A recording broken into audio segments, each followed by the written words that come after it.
ಜಿಲ್ಲೆಯಲ್ಲಿ ಲೋಕಸಭೆ ಚುನಾವಣೆಯ ಮೊದಲ ಹಂತದ ಮತದಾನ ನಡೆದಿದ್ದು ಮತದಾರರು ಹೆಚ್ಚಿನ ಉತ್ಸಾಹ ತೋರಿ ಬಿಸಿಲನ್ನು ಲೆಕ್ಕಿಸದೆ ಮತಗಟ್ಟೆಗಳಿಗೆ ತೆರಳಿ ತಮ್ಮ ಹಕ್ಕು ಚಲಾಯಿಸಿದರು. ಅಧಿಕಾರಿಗಳು, ಸಿನಿಮಾ ನಟರು, ರಾಜಕಾರಣಿಗಳು ಸರತಿ ಸಾಲಿನಲ್ಲಿ ನಿಂತು ಮತದಾನ ಮಾಡುವ ಜೊತೆಗೆ ಜನಸಾಮಾನ್ಯರು ಮತದಾನ ಮಾಡಲು ಜಾಗೃತಿ ಮೂಡಿಸಿದರು.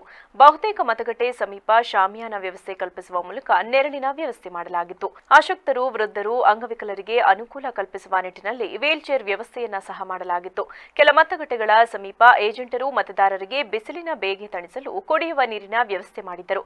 ಬೆಳಗ್ಗೆ 7 ಗಂಟೆಯಿಂದಲೇ ಮತದಾನಕ್ಕೆ ಅವಕಾಶ ಕಲ್ಪಿಸಲಾಗಿದ್ದು ಸಂಜೆ 6 ಗಂಟೆಯವರೆಗೂ ಮತದಾನ ನಡೆಯಿತು. ಬೆಳಗ್ಗೆ 7ರಿಂದ ನಿಧಾನಗತಿಯಲ್ಲಿ ಆರಂಭವಾದ ಮತದಾನ ಮಧ್ಯಾಹ್ನ 12ರ ನಂತರ ಬಿರುಸುಗೊಂಡಿತು. ನಗರ, ಪಟ್ಟಣ ಹಾಗೂ ಗ್ರಾಮಾಂತರ ಭಾಗಗಳ ಮತಗಟ್ಟೆಗಳಲ್ಲಿ ಮತಯಂತ್ರ ಕೈಕೊಡುವುದು, ಬಹಿಷ್ಕಾರ, ಕಳ್ಳ ಮತದಾನ ಆರೋಪ ಹೊರತುಪಡಿಸಿದರೆ ಎಲ್ಲೆಡೆ ಶಾಂತವಾಗಿ ನಡೆಯುತ್ತಿದೆ. ಕೆಲವು ಕಡೆ ಇದೇ ಮೊದಲ ಬಾರಿಗೆ ವೋಟ್ ಮಾಡಿದ ಯುವಕ ಯುವತಿಯರು ಸಂಭ್ರಮಿಸಿದರೆ ಮತ್ತೆ ಕೆಲವು ಕಡೆ 100 ವರ್ಷ ತುಂಬಿದ ಶತಾಯುಷಿಗಳು ಮತಗಟ್ಟೆಗೆ ಆಗಮಿಸಿ ಹಕ್ಕು ಚಲಾಯಿಸುವ ಮೂಲಕ ತಮ್ಮ ಜವಾಬ್ದಾರಿ ಮೆರೆದರಲ್ಲದೆ ಹಿಂದಿನವರಿಗೆ ಮಾದರಿ ಎನಿಸಿದರು.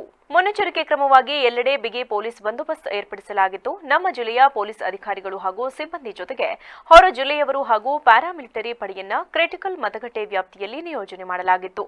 ಹೀಗಾಗಿ ಎಲ್ಲೂ ಕೂಡ ಕಾನೂನು ಸುವ್ಯವಸ್ಥೆಗೆ ಭಂಗ ತರುವ ಅಥವಾ ಅಹಿತಕರ ಘಟನೆ ನಡೆದ ಬಗ್ಗೆ ವರದಿಯಾಗಿಲ್ಲ. ಹಾಸನ ನಗರದ ಮತಗಟ್ಟೆ ಸಂಖ್ಯೆ 208ರಲ್ಲಿ ಜಿಲ್ಲಾ ಚುನಾವಣಾ ಅಧಿಕಾರಿ ಹಾಗೂ ಜಿಲ್ಲಾಧಿಕಾರಿ ಸಿ. ಸತ್ಯಭಾಮ ಸರತಿ ಸಾಲಿನಲ್ಲಿ ನಿಂತು ಮತದಾನ ಮಾಡಿದರು. ನಗರದ ಹೊಳೆನರಸೀಪುರ ರಸ್ತೆಯಲ್ಲಿರುವ ಸೈಂಟ್ ಫಿಲೋಮಿನಾ ಶಾಲೆಯಲ್ಲಿ ಬೆಳಗ್ಗೆ 7:30ರ ಸುಮಾರಿಗೆ ಆಗಮಿಸಿದ ಸತ್ಯಭಾಮ ಮತ ಚಲಾಯಿಸಿದರು.